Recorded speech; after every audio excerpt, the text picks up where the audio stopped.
You ask Tiger to calculate. This deals with finding the midpoint between 2 points. The midpoint between the 2 points is negative 92.5, 18.5.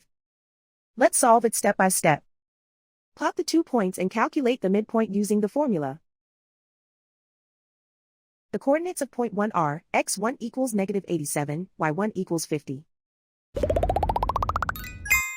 The coordinates of point 2 are, x2 equals negative 98, y2 equals negative 13. PM represents the midpoint of the 2 points.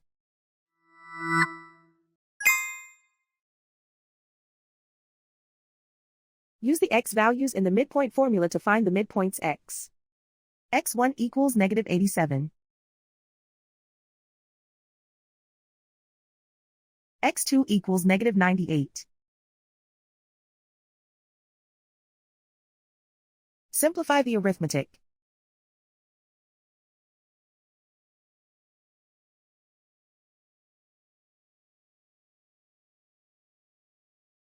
Use the y values in the midpoint formula to find the midpoints y. y1 equals 50.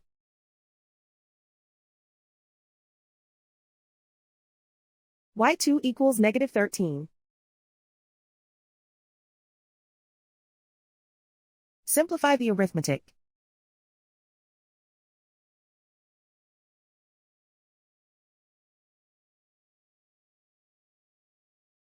And so, the midpoint is negative 92.5, 18.5.